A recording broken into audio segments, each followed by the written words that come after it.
At my husband's promotion party, I reached for his arm to congratulate him. He pulled it back gently and said, "Try not to cause a scene, sweetheart." His boss laughed.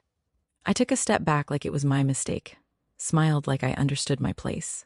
But when I finally raised my wine glass and made my toast, I watched his face fall as I told everyone in that room who really employed them, including him. If you are watching this video, don't forget to like, subscribe, and comment where you are watching from. The grand ballroom at the Pemberton Hotel smells like money and lies. Crystal chandeliers cast golden light across marble floors, polished to mirrors. The orchestra plays something classical and expensive, while champagne flows at $400 per bottle. White-gloved servers weave through clusters of executives offering caviar on silver trays. I watch them all. These people in designer suits celebrating a promotion that I personally approved 3 weeks ago. They have no idea that the quiet woman by the window paid for every single thing they're enjoying tonight. I stand near the floor-to-ceiling windows, half hidden by velvet curtains, observing. It's a position I've perfected over the years. Present but invisible, seen but not noticed. To these executives laughing and networking and climbing their corporate ladder, I'm just Viviana Vance, the quiet wife who doesn't work, who doesn't understand their important business world, another corporate spouse, another accessory, another woman who married well and contributes nothing. If they only knew that every single person in this room, from the CEO to the newest intern, ultimately reports to me, that this company exists because of structures I built, decisions I made, power I've wielded from shadows for 8 years. My husband is holding court near the bar, surrounded by admirers. Alistair Vance, newly promoted senior executive of international development, looks like he was born for this moment. His charcoal suit fits perfectly, because I ensured his tailor was the best. His confidence radiates outward, because I spent years building him up, making him believe his own mythology. Men approach to shake his hand, to tell him how well-deserved this promotion is. Women watch him with admiration and calculation. And Alistair absorbs it all, like he's entitled to every ounce of praise. Like he earned this through talent rather than through the invisible hand of a wife he's planning to discard. I decide to give him one last chance. Maybe it's sentiment. Maybe it's masochism. Maybe it's just the need to be absolutely certain before I detonate the bomb I've been building for 6 weeks. I move through the crowd, my wine glass steady, my expression carefully arranged into pride and support. When I reach him, he's mid-sentence, telling some story about a Singapore deal I know was handed to him on a silver platter. I wait for a pause, then reach for his arm, my touch gentle, my intention genuine. For just a moment, I let myself hope that maybe I was wrong. Maybe the investigation was mistaken. "Congratulations, honey," I say softly. "I'm so proud of—" He pulls his arm away, not violently, but deliberately, like I'm a child grabbing for something I shouldn't touch. "Try not to cause a scene, sweetheart," he says, his voice dripping with condescension. The way he emphasizes sweetheart turns the endearment into an insult, a reminder that I'm supposed to know my place. This is his night, his moment, and I'm just the decorative wife who should smile quietly in the background. Warren Kinsley, the VP of Operations, a man who unknowingly reports to me through layers of corporate structure, laughs. It's not a kind laugh. It's the laugh of a superior validating a subordinate's treatment of something lesser. The laugh says, "Control your wife, Alistair." The laugh says, "Women like her don't belong in spaces like this." Everyone in the circle either laughs along or looks away. The humiliation settles over me like a physical weight, crushing me under the judgment of people who exist only because I allow them to exist. I step back immediately, performing the role perfectly. I let my face flush with embarrassment, let my eyes drop, arrange my expression into that universal look of, "I'm sorry, I overstepped." I even add a small, apologetic smile. Silly me. I should have known better. Every woman in the room recognizes the performance because every woman has had to do it. The public retreat, the social apology for existing where you're not wanted. I take another step back, fading into background, and watch Alistair return to his conversation like nothing happened, like I was barely worth acknowledging. But underneath the performance, underneath the practiced humiliation and perfect smile, something else is happening. They say you should never make important decisions when you're angry. But I'm not angry anymore. I haven't been angry since Petra Solis showed me the bank records 3 weeks ago. What I am now is precise, calculated, absolutely certain. The rage that initially consumed me when I learned about Dahlia, the embezzlement, the divorce plans, it's crystallized into something far more dangerous than emotion. It's become strategy. Across the room I notice her, Dahlia Sorensen, 31, recently divorced, marketing department, Alistair's mistress and co-conspirator. She's positioned herself near the executive cluster in a red dress that's barely appropriate, watching with barely concealed triumph as Alistair publicly dismisses me. She thinks she's won. She thinks she's the better woman, the career partner who will help Alistair take control of what she believes is his family business. She has no idea she's been under surveillance for 6 weeks, that every text message has been intercepted, every fraudulent expense report cataloged and prepared for this exact moment. My hand tightens around the stem of my wine glass. The glass is Waterford Crystal, $200 each, part of a set I specifically ordered for tonight. Delicate, expensive, beautiful, perfectly balanced, like everything else I've built, like everything else I'm about to use as a weapon. I raise it slowly, watching light catch the champagne inside. Alistair glances over, probably worried I'm about to make another embarrassing attempt at wifely support. But this time, I'm not reaching for him. This time, I'm reaching for the microphone that Silas Thorne, my corporate counsel, the only man in this room who knows exactly who I am, is positioning near the small stage. This time, when I speak, everyone is going to listen, and Alistair is going to learn exactly what it costs to humiliate the woman who built him. But before I tell you how I'm about to destroy him, you need to understand how I built him. And to understand that, you need to know who I really am. 8 years ago, when I was 26 years old, my father died of a sudden heart attack in his office at Kinsley Thorne Industries. He was 58, healthy, powerful, and he left me everything, including sole ownership of a multinational investment firm worth $2.3 billion. I should have been celebrating my inheritance. Instead, I spent the funeral watching vultures circle. The board of directors started immediately. Within a week of my father's death, I was sitting in meetings where men twice my age explained how complex the business was, how I should consider their guidance, how perhaps I'd be more comfortable in an advisory role while they handled the difficult decisions. 3 board members attempted hostile takeovers through proxy fights. 2 offered to buy me out at valuations that were insulting. I actually suggested I marry his son to keep the company in capable hands. They weren't even subtle about it. I made a decision in my father's office one night, sitting in his chair, looking at his photo on the wall. I would keep everything he built, but I would do it my way. I called Silas Thorne, my father's corporate counsel and closest friend, and told him I wanted to disappear. Not physically, legally. I wanted an ownership structure so complex, so layered, so impenetrable that no one could ever take this company from me again. Silas looked at me for a long moment, then smiled and said, "Your father would be proud." We built a maze, trusts within trusts, holding companies in 3 countries, shell corporations with names that meant nothing. The ownership structure became a Russian nesting doll of legal entities, each one leading to another, each one protected by privacy laws in different jurisdictions. The board of directors now reports to a management company registered in Delaware, which reports to a trust in the Cayman Islands, which reports to a holding company in Luxembourg, which ultimately reports to me. But my name appears nowhere in the public chain. Only 3 people know the truth. Silas Thorne, who built the legal fortress and serves as my most trusted advisor. Petra Solis, the forensic accountant who helps structure the financial maze and monitors every dollar flowing through the company. And Naomi Reyes, my best friend since college, who keeps me sane when the isolation of power becomes too heavy. Everyone else, every executive, every board member, every analyst, believes they work for some faceless consortium of international investors. They have no idea they work for me. I met Alistair 2 years after I disappeared into my own company. He was at a corporate charity event, charming and ambitious, with an MBA from a decent school and an ego that far exceeded his actual talent. He was 32, drowning in student debt, working as a mid-level analyst at a consulting firm that would fold 6 months later. He told me he wanted to build something meaningful. He told me he wanted success on his own terms. He told me he just needed one chance to prove himself, and I believed him. Maybe I saw potential in him, or maybe I just saw someone who needed saving, and I'd always had a weakness for broken things. Outside the boardroom, I was lonely. Being the invisible owner of a billion-dollar company doesn't leave much room for genuine relationships. Everyone wants something from you, even when they don't know who you are. Alistair didn't know about my money, my power, my company.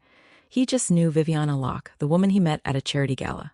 It felt like the first honest thing in my life in years. We got married after a year of courtship, and I made a choice. I would give him the career he desperately wanted, the success he craved, but I would do it quietly, invisibly. Through Silas, I arranged for Kinsley Thorne to recruit him. Through carefully orchestrated opportunities, I engineered his promotions. I told myself it was love, that I was supporting my husband, that every marriage requires compromise. But looking back now, I wonder if I was just playing house with someone I could control, building a personal project to distract from the loneliness of my real power. Over 7 years, I constructed his entire career like an architect designing a building. Every promotion carefully timed, every assignment strategically chosen to build his confidence while keeping him away from anything truly important. His colleagues thought he was talented. His supervisors thought he earned his way up. Alistair himself believed he was a self-made success, that his natural abilities had carried him to the executive level. None of them knew that every step of his climb had been carefully planned and approved by his wife. The wife he was now planning to divorce and discard. And here's the twist that makes tonight so perfect. The promotion Alistair is celebrating right now, the senior executive of international development position, I designed it specifically for him 3 months ago. It's an impressive title with a generous salary and absolutely no real authority. It keeps him visible, keeps him feeling important, but contains him far from actual power. I created it the same week I started suspecting his affair. Because I've always believed that if you're going to destroy something you built, you should position it exactly where you want it to fall. Tonight, Alistair thinks he's reached the peak of his career. He has no idea he's standing exactly where I need him to stand when I pull the supports out from under him. The unraveling started 6 weeks ago with a junior analyst who did his job too well. Kieran Bell, 28 years old, compliance department, recently promoted from internal audit, was reviewing quarterly expense reports when he noticed something odd. A series of international travel expenses filed by Alistair Vance for something called International Leadership Training Programs. The expenses were substantial: luxury accommodations, first-class flights, premium dining. And they were always for 2 people. Kieran did what good analysts do. He cross-referenced the expenses against approved corporate training initiatives. Nothing matched. The dates didn't align with any scheduled conferences. The locations, Prague, Milan, the Maldives, weren't hosting any leadership programs that our company had approved or sponsored. The amounts totaled tens of thousands of dollars over 18 months, all categorized under professional development, but with no corresponding certificates, no training completion records, no documented business purpose. Just receipts for 5-star hotels and romantic dinners for 2. He brought it to his supervisor, who immediately recognized the potential severity. This wasn't a minor accounting error or a misclassified expense. This was potential fraud, potential embezzlement, and it involved a senior executive. The supervisor did exactly what he should have done. He escalated it directly to Silas Thorne, our corporate counsel, marking it urgent and confidential. Because when an executive is potentially stealing company money, you don't mess around with chain of command. You go straight to legal. Silas recognized Alistair's name the moment he saw the report, and I imagine his blood ran cold. He called me within the hour, requesting an immediate private meeting at my home. Not the office.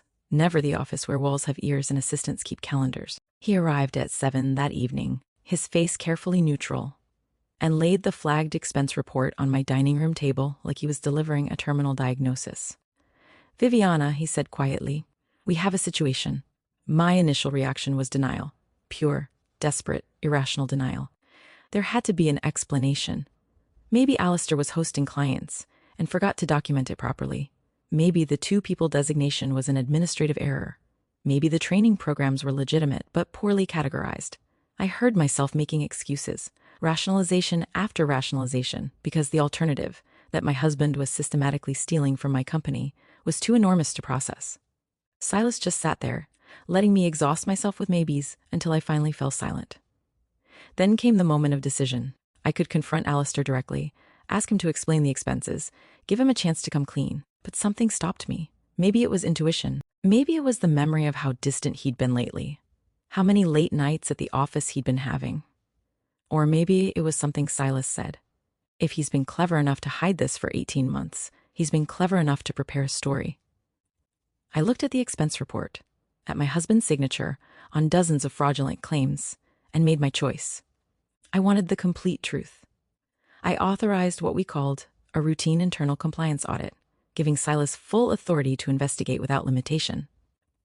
Then I brought in Petra Solis, the forensic accountant who'd helped me build my invisible empire 8 years ago.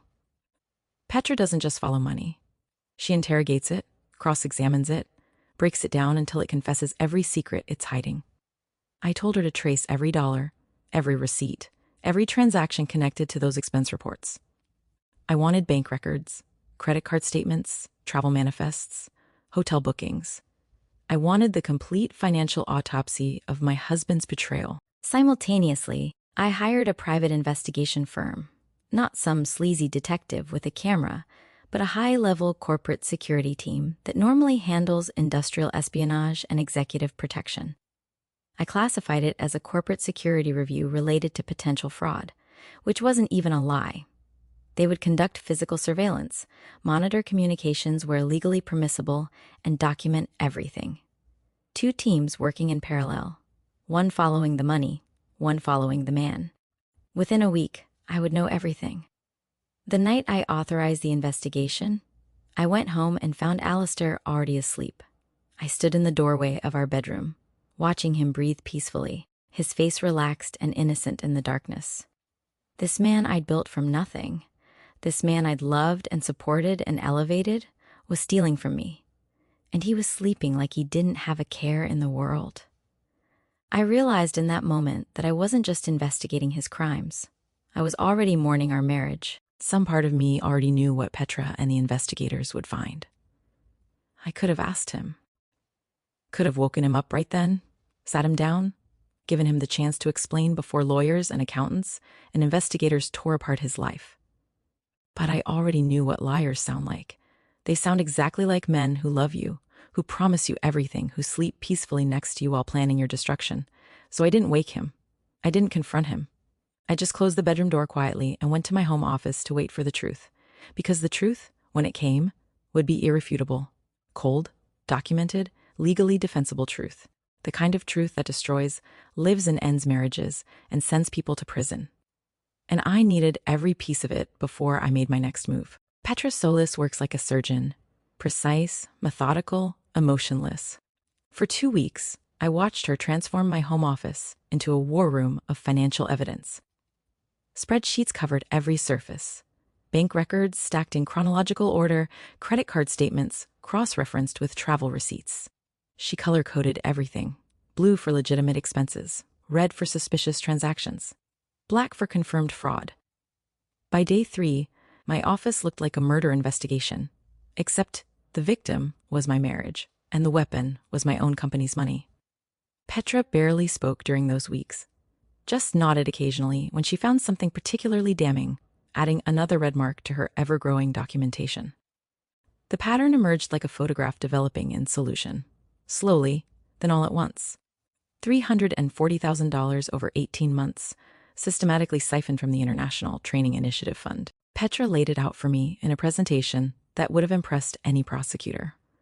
Each fraudulent expense report corresponded to a withdrawal from the training fund, processed through accounts Alistair had authorization to access, then redirected through a series of reimbursements that looked legitimate on the surface, but dissolved into personal expenditures when you followed them deep enough.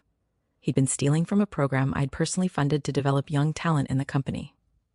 The irony was excruciating. The diversions were sophisticated enough to avoid casual detection, but sloppy enough to prove intent. Funds designated for employee development workshops in Singapore ended up paying for a week at the Four Seasons in Milan. Money allocated for leadership training in London became a romantic beachfront villa in the Maldives. Conference registration fees that were never actually paid to any conference. Hotel rooms booked under corporate accounts, but used for personal travel. Petra showed me how he'd even filed expense reports for client dinners on nights when our actual clients were in completely different countries. The audacity of it was almost impressive. Almost. Then Petra cross-referenced the travel dates with hotel records, and the second traveler emerged from the data like a ghost materializing. Every fraudulent training conference coincided with luxury accommodations for two. Every flight booked through the company included a companion ticket. Every romantic restaurant charged to corporate accounts seated two people. Petra traced the booking patterns, pulled airline manifests through our corporate travel department, and matched hotel guest records. The name appeared again and again. Dahlia Sorensen, Marketing Department, reporting to VP Warren Kinsley. My husband's mistress had a name, a face, a personnel file. I pulled Dahlia's employment records immediately. 31 years old, MBA from Northwestern, hired 3 years ago as a marketing manager. Recently divorced. Her own marriage had ended 8 months before her affair with Alistair began, which probably should have been my first warning. Her performance reviews described her as ambitious, strategic, exceptionally skilled at relationship building with senior leadership. That last phrase made me want to vomit. She'd been promoted twice in 3 years, both times with recommendations from Warren Kinsley. I wondered briefly if Warren knew about the affair, then decided it didn't matter. After tonight, Warren's opinion would be irrelevant. The private investigators delivered their report the same day Petra finished her audit. 23 days of surveillance, hundreds of photographs, detailed logs of meetings and movements. I spread the photos across my desk, like tarot cards, predicting disaster. Alistair and Dahlia entering a hotel in Prague, his hand on her lower back. The two of them at a cafe in Milan, leaning close, laughing. Kissing on a balcony in the Maldives at sunset. The ocean behind them like a postcard advertising my humiliation. Each photo was time-stamped, dated, geotagged, irrefutable evidence that couldn't be explained away as business dinners or professional networking. I reviewed everything alone in my home office on a Tuesday night while Alistair was on another business trip. Actually in Boston with Dahlia, according to the investigators currently watching them have dinner at a Michelin-starred restaurant I'd introduced him to years ago. I poured myself a glass of wine, the same Chateau Margaux we'd opened on our wedding night, and forced myself to look at every single photograph. Not because I needed more proof. I had enough proof to bury him legally and professionally. But because I needed to kill whatever part of me still hoped this was somehow a misunderstanding. The emotional breakdown came quietly. No screaming, no throwing things, no dramatic collapse, just tears running down my face. While I stared at a photo of them holding hands across a dinner table, looking at each other the way Alistair used to look at me 7 years ago. They looked happy. They looked like a couple in love. They looked like what we were supposed to be. I saw myself in those photos, not my face, but my role.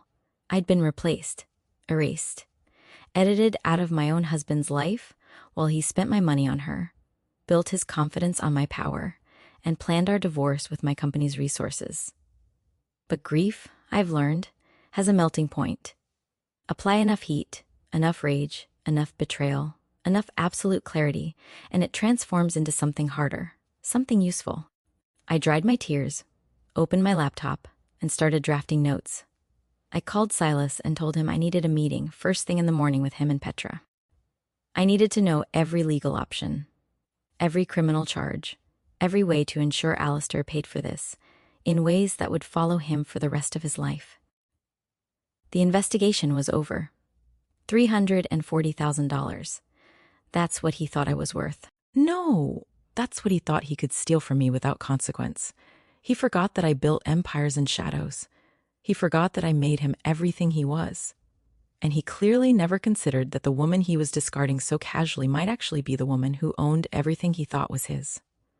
That oversight, I decided, was going to cost him absolutely everything. I couldn't stop thinking about her. Not just about the affair. About who she was, what she wanted, why she thought she could take what was mine. So I did what I do best. I investigated. I pulled every piece of information Kinsley Thorne had on Dahlia Sorensen, cross-referenced it with the private investigator's findings, and built a complete psychological profile of the woman trying to steal my life. What I found was worse than I'd imagined. She wasn't just Alistair's mistress. She was a strategist, and I was her target. Dahlia joined Kinsley Thorne 3 years ago, recruited from a competitor where she'd been passed over for promotion twice, despite strong performance. Her MBA was legitimate, her credentials solid, but her real talent wasn't marketing. It was reading power structures and positioning herself next to powerful men. She'd attached herself to Warren Kinsley within months of joining. And Warren, flattered by the attention of an attractive younger colleague, became her mentor and champion. She worked directly under him, had his ear, and used that access to gather intelligence on the company's leadership. She was patient, calculating, dangerous. Her professional reputation painted a clear picture. Ambitious appeared in every review. Strategic relationship builder was code for sleeps her way up. Exceptionally skilled at networking with senior leadership meant she identified targets and pursued them relentlessly. 3 male executives had recommended her for promotions. 2 were divorced within a year of working closely with her. When I saw the pattern, my blood ran cold. Alistair wasn't her first executive target. He was just the one she thought would get her the furthest. She'd been hunting for access to real power, and she thought she'd found it in my husband. The affair timeline told me everything I needed to know about her planning. 18 months ago, there was a legitimate company conference in Prague, a European marketing summit that Alistair attended as part of his international development role, and Dahlia attended representing our marketing division. The investigators traced them to the same hotel, the same conference sessions, the same evening networking events. That's where it started, in Prague, in a city far from home, where they could pretend to be different people. Where Dahlia could plant the idea that Alistair was too important, too talented to be married to someone who didn't understand his world. The surveillance the investigators provided was comprehensive and devastating. Coded text messages that looked professional on the surface, but dripped with intimacy when you knew what to look for. Regular lunch meetings at hotels, never restaurants, evening strategy sessions in her apartment. The hotel room footage from their trips showed them entering together, leaving together, playing at being a couple in cities where nobody knew them. They had routines, inside jokes, the casual intimacy of people who'd been together long enough to stop performing. This wasn't a fling. This was a relationship, a partnership, a conspiracy. But the discovery that changed everything came from a deep dive into Dahlia's computer activity. She'd been researching Kinsley Thorne's ownership structure for months, using her corporate access to pull public filings, SEC documents, shareholder records. She'd traced the company through the first 3 layers of my carefully constructed legal maze before hitting walls she couldn't penetrate. Her search history showed queries like Kinsley Thorne private ownership, Kinsley family trusts, Alistair Vance company shares. She thought she was investigating Alistair's family business. She thought she was figuring out his inheritance. She had no idea she was investigating me. Her research revealed her true intentions. She wasn't just sleeping with Alistair. She was positioning herself to help him take control of what she believed was his company. Intercepted email drafts showed her coaching him on asserting ownership, claiming your legacy, not letting others diminish your authority. She saw herself as his career partner, the ambitious woman who would help him seize power from whatever shadowy family members or board members she thought controlled Kinsley Thorne. She was literally planning a corporate coup against a company she didn't realize was owned by the wife she was helping him divorce. The most damning evidence came from a conversation the investigators recorded during one of their hotel meetings. Dahlia's voice, clear and cold. You need to start distancing yourself from her publicly. Make it clear to people that she's not part of your professional life. When you divorce her, it'll be easier if everyone already sees you as separate entities. She was coaching him on how to humiliate me, how to erase me, how to make our divorce look like the natural conclusion of a marriage, where the wife was never really relevant to the husband's success. That's when tonight's incident at the promotion party crystallized into perfect, horrifying clarity. Try not to cause a scene, sweetheart, wasn't a spontaneous moment of cruelty. It was rehearsed, practiced, a test run for the public separation Dahlia had been coaching him toward. She'd been watching from across the room, evaluating his performance, measuring whether he could successfully diminish me in front of our colleagues. It was a dress rehearsal for my erasure, and I'd walked right into it like an oblivious fool. She wasn't just stealing my husband. She was studying my company, coaching my husband to claim my power, and systematically preparing to take everything I'd built. The affair was bad enough. The embezzlement was criminal. But this calculated attempt to dismantle my life and wear it like a costume, this was war. And Dahlia Sorensen had no idea she'd declared war on a woman who built empires in shadows and destroyed threats before they even knew she existed. Prague might have been where their affair began, but tonight would be where both their careers ended. I was going to make absolutely certain of it. 3 days before the promotion party, Silas Thorne called me at 6 a.m. I was drinking coffee in my kitchen, watching the sunrise, pretending my marriage wasn't dying. His voice was tight with controlled anger. Viviana, we need to meet. Now. Not at the office, somewhere private. Within an hour, I was sitting in his home study, watching him pace like a caged animal. He finally stopped, turned to face me, and said the words that would change everything. Alistair has retained a divorce attorney. And it's worse than we thought. The attorney's discovery documents were spread across Silas's desk like evidence at a crime scene. Alistair and Dahlia had been planning the divorce for 5 months, since before I even knew about the affair, before Kieran flagged the expense reports, before I had any idea my marriage was ending. They'd been strategic, methodical, building their case while I slept beside him every night. The documents outlined their entire strategy. Claim that Kinsley Thorne's success was tied to marital assets.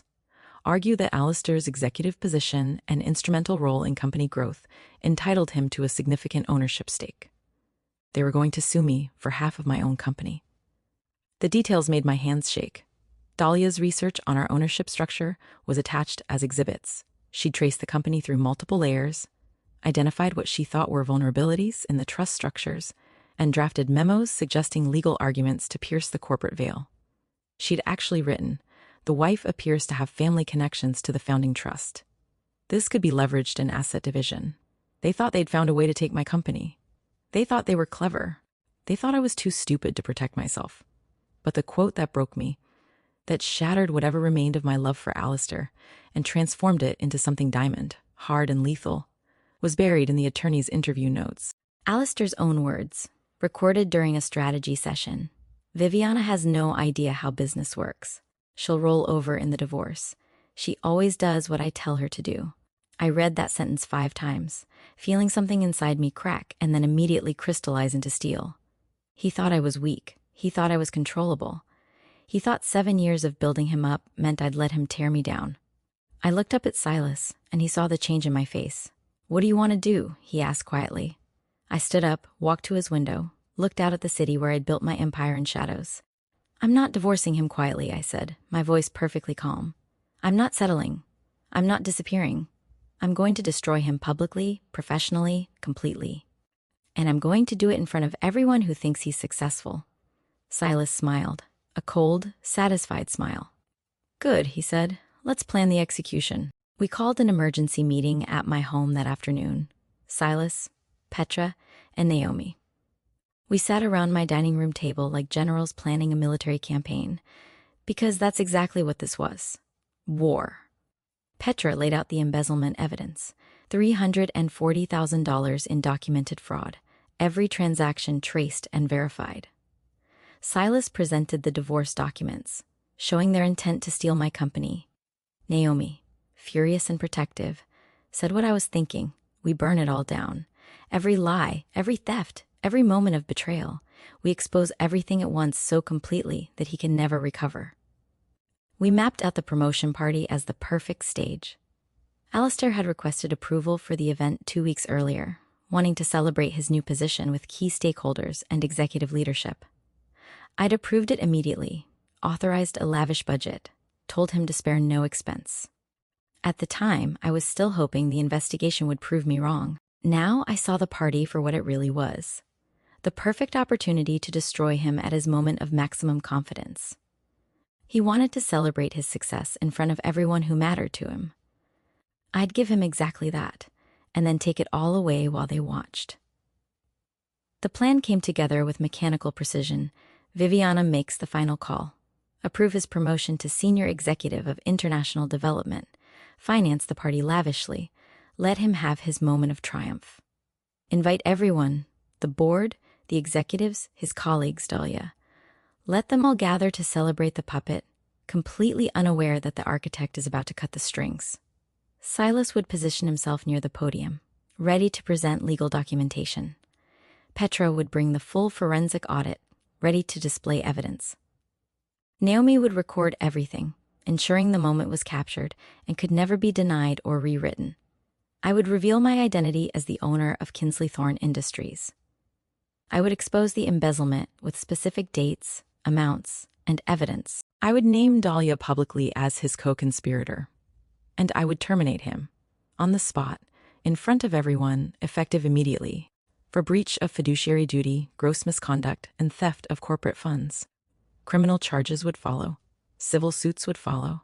The divorce he wanted so badly, he'd get it, but he'd leave with nothing except legal bills and a destroyed reputation. By the time I was done, Alistair Vance would be unemployable, broke, and publicly humiliated. He said I'd roll over, that I always do what he tells me. He forgot that I built him from nothing. He forgot that every success he'd ever had came from my invisible hand. He forgot that the woman he dismissed as his simple, obedient wife was actually the most powerful person in the room. Every room. And he was about to be reminded in the most devastating way possible. The promotion party wasn't a celebration. It was an execution.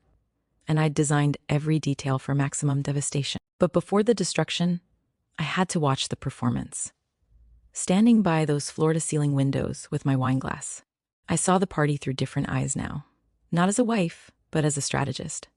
Every person in this ballroom was a piece on my chessboard, positioned exactly where I needed them. The executives clustered near the bar, the board members making small talk, the junior staff hovering at the edges hoping to be noticed. All of them here to celebrate a man who existed only because I willed him into existence. All of them about to witness his annihilation. Alistair was performing brilliantly, I had to admit. He stood at the center of the room like he was born for the spotlight, charming and confident, working the crowd with practiced ease. When they called him to the podium for his acceptance speech, he moved with the swagger of a man who believed he'd earned everything he had. "Thank you all for being here tonight," he said, his voice carrying across the ballroom. This promotion represents years of hard work, dedication, and the kind of innovative thinking that I believe defines true leadership. I've earned my place here through merit, through results, through refusing to accept limitations. The irony of every word was exquisite. Warren Kinsley took the microphone next, making a toast that nearly made me laugh out loud. "To Alistair Vance," Warren said, raising his glass, "a man who built his success independently, who never needed anyone to open doors for him, whose innovative vision has been instrumental to our company's growth. Independent success. No doors opened. Instrumental to growth." Every word was a lie, and Warren, who unknowingly reported to me through 6 layers of corporate structure, delivered them with complete sincerity. The executives applauded. Alistair beamed. I sipped my champagne and waited. I observed Dahlia positioned strategically near the executive cluster, and the sight of her nearly broke my composure. She wore a red dress that walked the line between professional and seductive. Her dark hair arranged in a style that suggested expensive salons and careful planning. She wasn't hovering at the edges like other mid-level employees. She'd positioned herself among the senior leadership like she already belonged there. Like she was already playing the role of Alistair's executive partner. She caught my eye across the room and held my gaze for just a moment, her expression unreadable. She thought she'd won. She had no idea she was about to lose everything. My team was positioned perfectly, every element of the plan in place. Silas Thorne stood near the small stage where the orchestra had been playing, his briefcase at his feet containing every legal document we'd need. Petrosolis sat at a corner table with her laptop, the full forensic audit loaded and ready to display on the ballroom's projection screens if necessary. Naomi hovered near the entrance with her phone, recording everything, ready to ensure that what happened tonight would be documented and undeniable.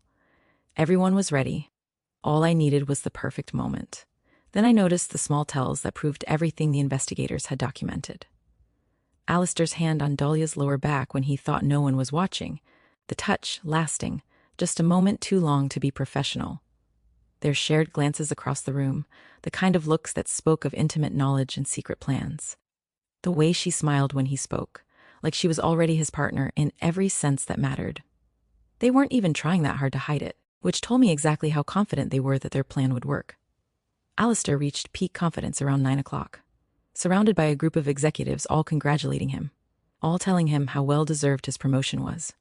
He was laughing, accepting praise, making jokes about his long climb to the top, like he'd actually climbed anything, rather than being carried on my back for 7 years. He looked untouchable in that moment, like a man who believed his own mythology so completely that reality couldn't possibly touch him. I watched him feel invincible, and I thought, this is the moment. This is when I let him reach the highest point before I show him how far he has to fall. I made my approach then, moving through the crowd with deliberate slowness, giving him time to see me coming. This was the moment from the beginning of my story, the moment that set everything in motion. I reached for his arm, my touch gentle, my expression carefully arranged into pride and support for just a second. One last second. I let myself be the wife I used to be, the woman who actually loved him, the woman who wanted to share his success.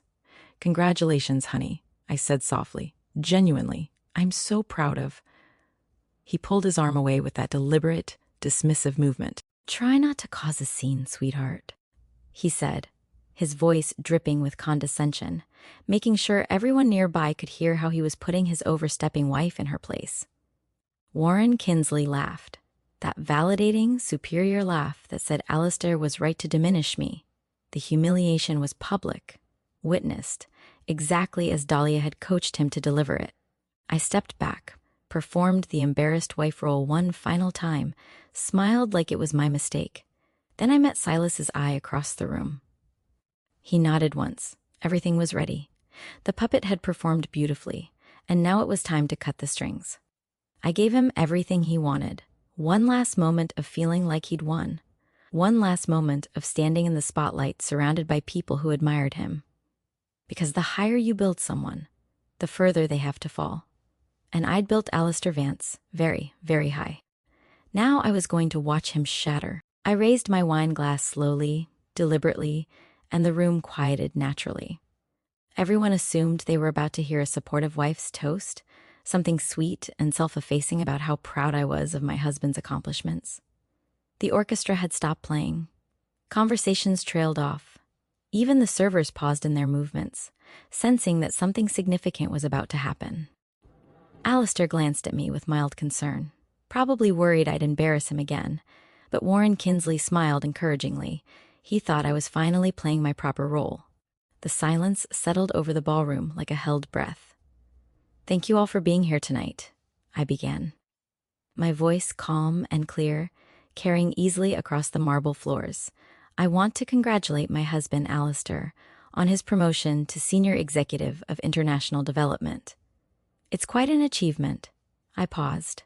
Let them murmur their agreement. Let Alistair relax slightly. "I also want to thank everyone here for celebrating with us, for being part of what I'm sure Alistair considers the pinnacle of his career." The words were perfect, gracious, appropriate, exactly what a corporate wife should say. But there was something in my tone, something that made Silas straighten slightly across the room. "However," I continued, and the word hung in the air like a blade, "I want to share something that I think you all deserve to know, about who we really are, about the true nature of this company, and about what's really being celebrated tonight." The murmurs stopped. Confusion rippled through the crowd.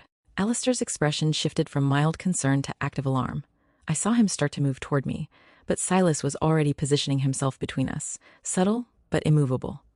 I smiled at my husband and continued speaking. "My name is Viviana Locke, and I am the sole owner of Kinsley Thorne Industries," I said, each word precisely enunciated. "Through a family trust established by my late father, I control 100% of this company's shares, assets, and operations. The board of directors, the executive team, every person in this room who works for Kinsley Thorne, you all ultimately report to me." I let that sink in for exactly 3 seconds, including my husband, including everyone he thinks of as his colleagues, his subordinates, and his superiors. I own this company. I always have. The room's reaction was immediate and spectacular. Confusion morphed into shock, shock into disbelief, disbelief into frantic whispered conversations as people tried to process what I'd just said. Some executives pulled out phones, probably trying to verify my claim through whatever corporate databases they had access to. Others simply stared at me like I'd announced I was an alien. Warren Kinsley's face drained of all color as he realized that the woman he'd just laughed at, the woman he'd helped Alistair humiliate, was actually his ultimate employer. His mouth opened and closed silently, like a fish drowning in air. But Alistair's reaction was what I'd been waiting for. I watched recognition dawn across his face in stages. Denial, confusion, dawning horror, and finally absolute terror as he understood what was happening. His eyes went to Silas, who nodded confirmation. His eyes went to Warren, seeking some kind of support. But Warren was backing away like Alistair had become radioactive. His eyes came back to me. and I saw the exact moment he realized that everything he thought he knew about his life, his career, his power was an illusion. That the woman he'd been planning to divorce and discard was the architect of everything he'd become. I watched his face fall, not crumble, fall, like a building that finally realizes its foundation was always an illusion. I didn't give him time to recover or respond. 3 weeks ago, I continued, my voice never wavering, Petra Solis, our chief forensic accountant, completed a routine internal compliance audit at my request. That audit uncovered systematic embezzlement of corporate funds over an 18-month period. I gestured toward Petra, who stood and opened her laptop. The ballroom's projection screens flickered to life, showing spreadsheets, bank records, irrefutable evidence. Specifically, $340,000 designated for our international training initiative was diverted to finance personal travel and expenses. The audit traced these funds to luxury accommodations, first-class travel, and personal expenses in Prague, Milan, and the Maldives, I said, watching Dahlia's face go white across the room. Every fraudulent expense report corresponded to trips taken by Alistair Vance and Dahlia Sorensen, marketing manager who accompanied him on these personal vacations disguised as business travel. I named them both directly, clearly, making sure every person in the room heard and understood. The dates are February 14 to October 21st, 2024 in Prague, June 3 to 10, 2024 in Milan, September 15 to October 23rd to October. Would either of you like to dispute these facts? The silence was deafening. Alistair tried to speak. Viviana, this is insane, you can't. But I raised my hand and he stopped. Because in that moment, he finally understood that I absolutely could. That I held all the power I'd always held, and he'd just been too arrogant to see it. Dahlia was frozen in place, her red dress suddenly looking like a target, her carefully composed expression shattered into naked panic. The executives around her were stepping away, creating a circle of empty space around her like she was contaminated. Based on the findings of this audit, I said, my voice steady and final, and in accordance with my authority as the owner of this company, I am making the following decision. Effective immediately, Alistair Vance is terminated from his position for breach of fiduciary duty, gross misconduct, and embezzlement of corporate funds. He is to surrender all company property, access credentials, and electronic devices. Criminal charges are pending. I looked directly at my husband, the man I'd built and was now destroying. Security will escort you from the building. You're done here, Alistair. We're done. The immediate aftermath was absolute silence.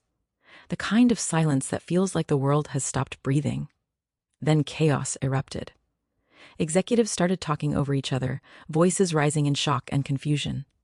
Phones appeared everywhere, people recording, texting, calling others who weren't present to tell them what was happening. The careful social order of the corporate party dissolved into panicked noise as everyone tried to process what they just witnessed. The woman they dismissed as a decorative wife had just revealed herself as their actual employer and publicly destroyed one of their senior executives. Nothing would ever be the same. Alistair tried to speak, his voice desperate and shaking. This is ridiculous. Viviana doesn't own anything. She's confused. Someone needs to. But Silas was already moving forward with a leather portfolio, pulling out official documentation. These are the verified ownership records, authenticated by 3 independent law firms, Silas announced, his voice cutting through the noise. Mrs. Locke's identity as sole shareholder is legally indisputable. As corporate counsel, I confirm that every action taken tonight is within her full authority as owner. He handed copies to Warren Kinsley and 2 board members, who read them with growing horror. Alistair's voice was drowned out completely. Dahlia tried to slip out, moving toward the exit with her head down, trying to become invisible. But Naomi intercepted her smoothly, stepping into her path with her phone held high, still recording. Dahlia Sorensen, Naomi said loudly, making sure everyone nearby could hear, would you like to comment on your role in the embezzlement scheme? Or perhaps explain your relationship with Mr. Vance and how it relates to the $340,000 in stolen corporate funds. Dahlia's face went from white to red, her mouth opening and closing without sound. She was trapped, exposed, with dozens of phones now pointed at her, recording her humiliation for posterity. Warren Kinsley immediately shifted into self-preservation mode, his survival instincts overriding any loyalty to Alistair. I had no knowledge of any improper financial activity, he announced to no one in particular, his voice too loud, too defensive. As VP of Operations, I trusted my subordinates to follow proper procedures. If Mr. Vance violated company policy, that's entirely his responsibility. He was literally backing away from Alistair physically, creating distance, making sure everyone saw that he was not associated with the scandal. The man who'd laughed at me 20 minutes ago was now terrified I'd include him in the destruction. Smart man. But one voice tried to defend Alistair. Trevor Shaw, a colleague from his department, stepped forward with genuine confusion and loyalty. This doesn't make sense. Alistair's been a model executive. There must be some mistake. Petra didn't say a word. She just pressed a button on her laptop, and the projection screens filled with bank records, expense reports, travel manifests, hotel bookings, all dated, all verified, all showing exactly where the money went and who benefited. Trevor's voice trailed off as he stared at the evidence, his face falling as he realized there was no mistake, no misunderstanding. Just fraud. He stepped back, his loyalty shattered by irrefutable proof. Security was already moving toward Alistair. 2 officers I'd personally hired and briefed 3 days ago. They approached him professionally but firmly, and I watched my husband's physical collapse in real time. His shoulders sagged, his carefully maintained posture crumbled, his face went from angry red to ashen gray. "Viviana, please," he said, his voice breaking. "We can talk about this. I can explain. It wasn't what it looks like." He was begging now, all his arrogance and condescension evaporated, replaced by raw panic and desperate pleading. "Just give me a chance to explain. Please, don't do this." But the security officers were already guiding him toward the exit, and I didn't respond. There was nothing left to say. I noticed Audrey Mills near the entrance, her phone held high, live streaming everything. She was a social media influencer who worked in our marketing department, always chasing the next dramatic story, and tonight she'd struck gold. "You guys, this is insane," she was saying into her phone, her voice breathy with excitement. The wife just revealed she's the actual owner and fired her husband for embezzling with his mistress. This is happening live. The story was already spreading beyond the ballroom, going viral in real time, ensuring that Alistair's humiliation would be permanent and public. There would be no recovering from this, no explaining it away. His career was over before he even left the building. I remained composed throughout the chaos, speaking briefly with the executives who approached me with questions.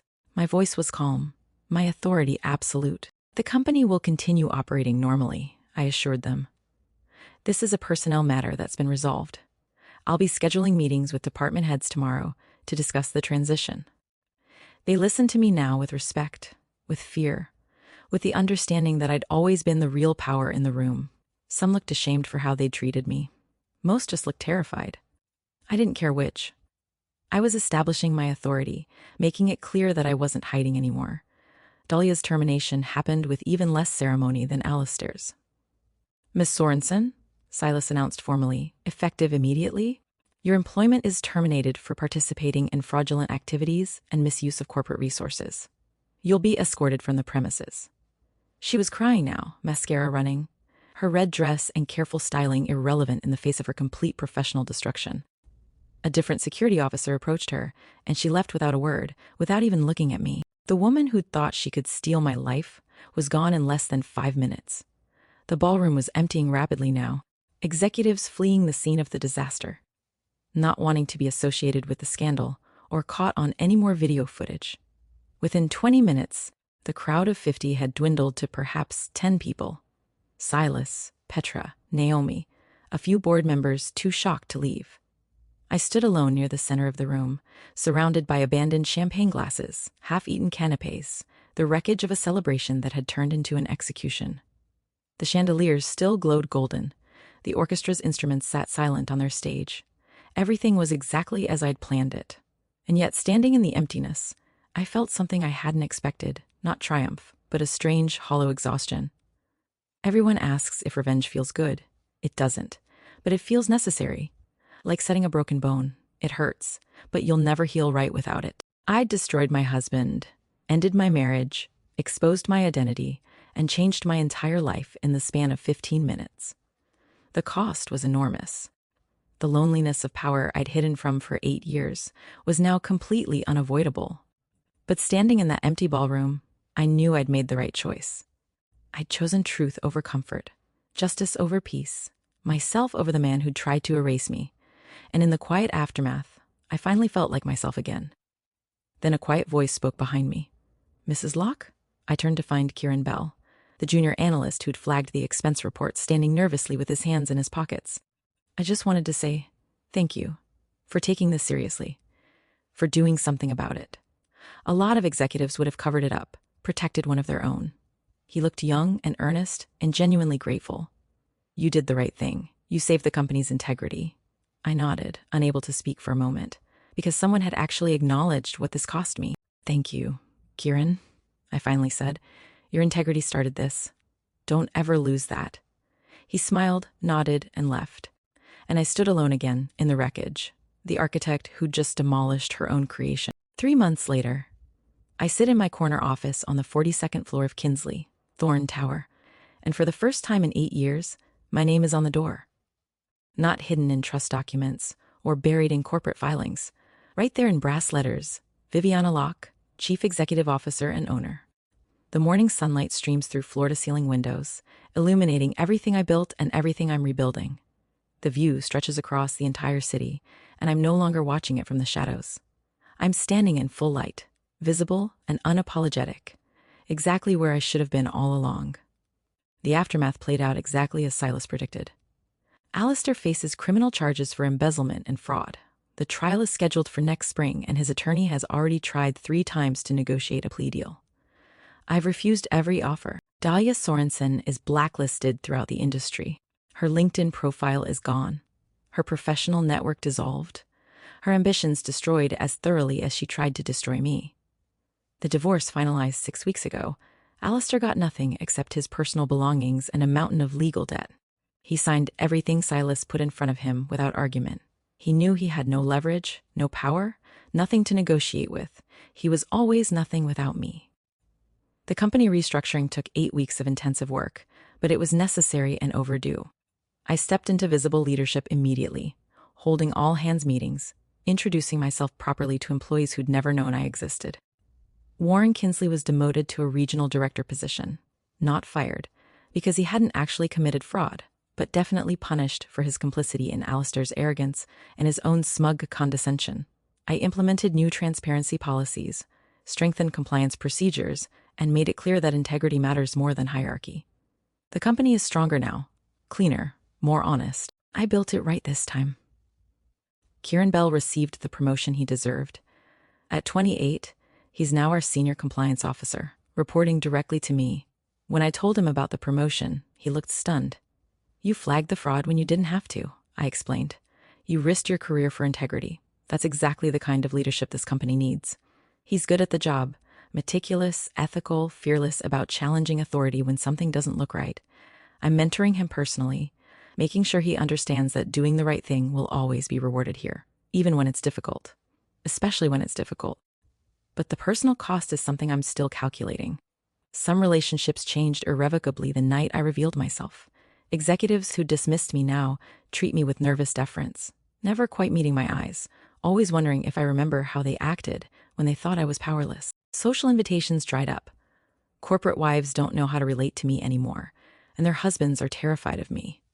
I'm invited to everything professionally, but personally, I'm isolated in ways I never was when I was hiding. Power, I've learned, is the loneliest thing you can possess, even when you've earned it, even when you wield it justly. Naomi visits my office at least twice a week, usually bringing coffee and refusing to treat me any differently than she did 8 years ago. You're still the same person, she reminded me last Tuesday, watching me stare at a stack of contracts I needed to sign. Still the woman who ugly cries at rom-coms and can't cook to save her life. The power didn't change you. It just revealed what was always there. She's the only person who reminds me I'm still human beneath the armor, still capable of feeling things beyond strategy and retribution. I don't know what I'd do without her honesty. My father's photo sits on the credenza behind my desk. The same photo that used to be in his office, the one I looked at the night I decided to disappear. I understand now why he built his own walls, why he kept his personal life so separate from his professional empire. Power attracts predators. Visibility makes you a target.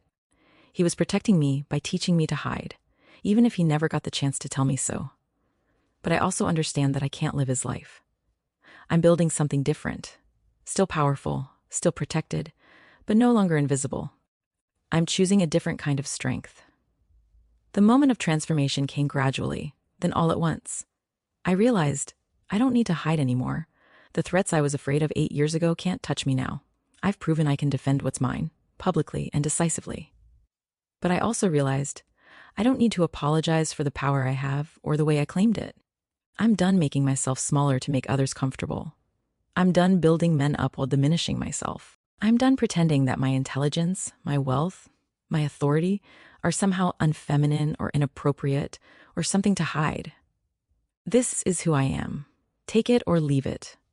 I think about the marriage sometimes, late at night when the office is empty and the city lights blur through tired eyes. I grieve for who I was, the woman who believed love meant sacrifice, who thought supporting someone meant erasing herself, who confused enabling with partnership. But I don't regret who I've become. Alistair taught me that you can't build someone who's determined to tear you down, that some people will always see your support as weakness and your love as something to exploit. I'm grateful for the lesson. If this story resonated with you, please like this video, subscribe to the channel, and share your thoughts in the comments below. Have you ever had to reclaim your power from someone who underestimated you? I'd love to hear your story. And remember, never let anyone make you invisible in your own life.